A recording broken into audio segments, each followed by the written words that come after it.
All right, so that means either he expects these children to pick up their books and smash each other upside the head with it, yell at each other, it's time for school, it's time for school, oh, get over there. Every one of them's got to do a dance coming into the classroom, right? The teacher says, all right, what's 4 plus 4? And they get up and they gang tackle her ass. That's what it is, bitch. Either that or that means Ray Lewis is going to prepare to play by coloring in the states and naming all the capitals. Wait a minute, hold on. I want to get a fresh opinion on this. Okay. Michael, your thoughts? Oh, man. You know what? That's why we study school. Right. John Madden went to school. He studied school. All right. That's why he went to them grades.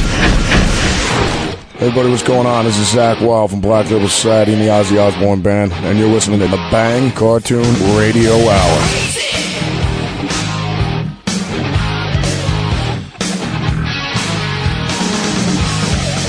So, Tom, based on how I saw Ray Ray dismantle the Cowboys the other night, I would assume all them kids are making A's and B's, right? That's right.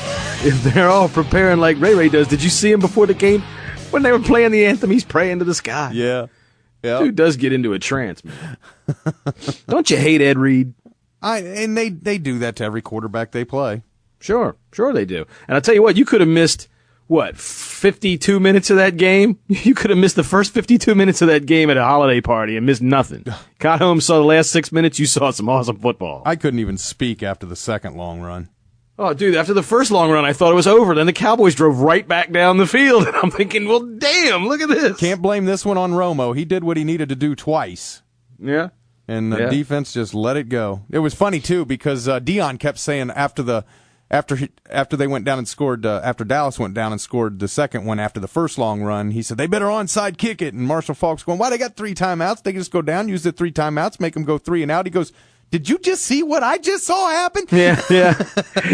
And I'm thinking the same thing everybody else in America is thinking. What, are you crazy? That's not going to happen again. Oh, I couldn't Now, believe the first time, you can expect, that was one of those plays where they caught him in a run blitz and it was nobody back there. It was like one of those 4th and 1 plays where that breaks long. Yeah, You know what I'm talking about. Everybody knows on one of those 4th and 1, somebody's going up the middle too, but if they break through that initial contain, they're gone. The second one, geez, who's 93? Who's number 93? He ran out of 93's grasp, and then he grabbed Ken Hamlin by the head and introduced him to the floor of the stadium very hard. I know. It was terrible. Hey, here's a letter real quick from Dallas Ace telling us how happy he was that his family ordered NFL Network that day to watch that game, and that's what he got to see. Hey, he got to see history, though, Tom. He got to see the 2 longest runs by opposition in Texas Stadium history. That is if he could stay up that late. Did your mom let you stay up? All right, well, we have a Christmas present for everybody. Oh, boy, do we. We found Tar Heel. That's right. So now I would say that Dallas Ace, just to make it fun, you turn off the show now and then open it back up Christmas morning and start it again. There you go.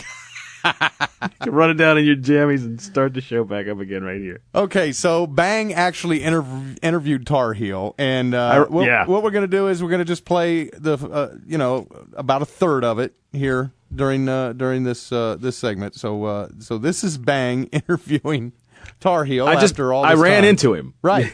He was in a political room that he created himself called the Black House. The Black House. The Black House. And there was nobody else in there, and he invited me in there, right? I happened my thing was on, and he invited me in. I figured, all right, I'd go in and listen to Tar Heel talk some trash to some people about Obama. And nope, he's the only one in there. So I turned on the recorder, and this is what we got.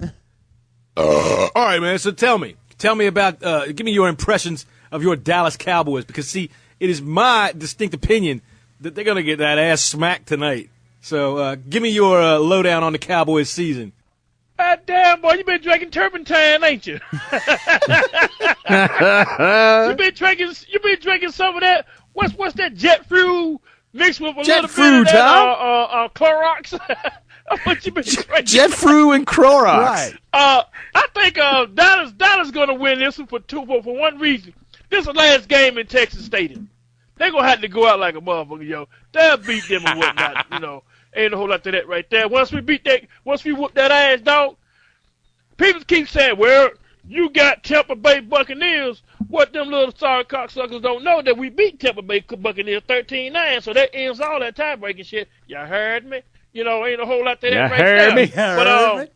You heard me? Tom, don't be drinking that Jeff Frew and Clorox. We'll get to the playoffs right there, but what we do beyond the damn playoff, that's a whole different scenario because right now, I'm in the damn basketball mode right now. Sure. I'm sitting back here worried about my damn Carolina Tar Heels. You know, we're whooping that ass like we know how to do it and stuff. Hell, we ain't got no competition. They need to throw our asses in the damn NBA, dog. They need to put our motherfucking asses in the motherfucking NBA. I guarantee you, that damn fucked up team called the Oklahoma Thunder, I call them some bitches Thundercats. You know that motherfucking name, Lionel, Thundercat, oh, some shit like that. He's going superhero on us. He came out with the Thundercats. Oh, I almost fell out of my chair. Duke. Duke. Duke, hey, Coach, I hope your girlfriend ain't back there listening, yo, but Duke, you kiss my sorry Carolina ass. Ain't a whole lot to that right there. Yeah. But, hey, Bang, check this out, dog. We can do the podcast and all that shit, yo. You know how we gonna jump it like it's hot. You know, I thought my friends and stuff to forget about me and stuff on the podcast stuff, though. But we gonna do the damn thing about NFL, you know. Where I think about Obama and all that, you know. Sarah Palin, this motherfucking crazy Sarah ass damn Palin? bitch, thinks South Africa is a motherfucking damn continent. I'm sorry. I ain't never. South Africa's a continent. He got that all backwards. I know. See, she thinks South Africa's a continent. All right, just for those keeping track at home, those of you keeping score, we've gone from the Cowboys to the University of North Carolina Tar Heels to the Thundercats to Duke University to the podcast to Obama to Sarah Palin.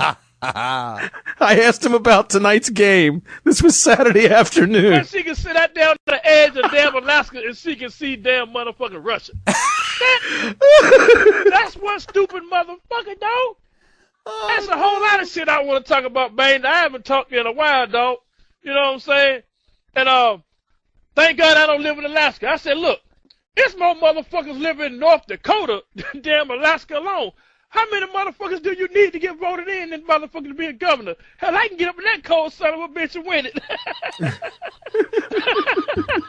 Ain't a whole lot to that shit right there. But Bang, go ahead and talk to me, homie. Bang, go ahead and talk to me, homie. All right, so I ask him, I say, who do you think's going to win tonight's game? We get the Cowboys, University of North Carolina Tar Heels, the Thundercats, Duke University, the podcast, Barack Obama, Sarah Palin, Russia, South Africa's a continent to North Dakota. That was all in 3 minutes. From one question. God, what's next? About tonight's game. Oh, I'd hate to be working with him and say, like, you know, hey, man, hand me that hammer. Take a half an hour to get it. All right. We'll get back to the Tar Heel interview. I want to give you another segment we did. This one came from April. You know, being Christmas time and all, I thought we should have a phone call from hell. Oh, yes. Christmas in April from hell. Yes, and this was the phone call, the segment where we got the phone call from hell from Myron Cope. Myron Cope died, dude. Myron Cope died? Yeah. That's a tragedy. Did you know that? It is. Yes, I did. It's a true tragedy. And a bus ran through him like he was tissue paper. He was tissue paper there, Tom. And not even double-ply tissue paper. That's right. Now I'm laying down in the ground, wishing that I had a tissue. There's worms in my ears, Tom. If I had a tissue, I could get them out. They're tickling. Oh, I'm telling you, that school's out. The school bell rang. The kiddies, they all ran out, hopped on the bus, and there went the bus steaming out of the playground. Steaming. It's like it's 1880. Right. This big giant contraption. Oh, damn. That's me. I was in the hospital. The button stopped. Everything went beep. And I sped on into the afterlife. Here I come. Judge me if you must. Do you think they have, can we place phone calls to... It's a magic phone, Tom. Well, yeah, well, can we call hell? We sure could. Because he's got to be there. Are you sure that's where he is? I don't know. We'll call and find. Make it collect. Call collect. Who knows? Hello? Hello? Is this hell? Well, I think it is. I'm not sure. It might be hell, but I think it might be purgatory, too. I can't tell because I've never been here. I wouldn't know the difference. You sound like Myron Cope. This is Myron Byron Cope? That's who you were calling, isn't it? That's who the phone was for, right? Yeah, I didn't expect you to answer the phone, though. What do Well, you... that's how things work down here. Things you don't expect is what's happening. Okay. Like, look at me. I had a heart attack. And I died. You know why? I didn't expect it. The Steelers hired a Schwarzer as their head coach.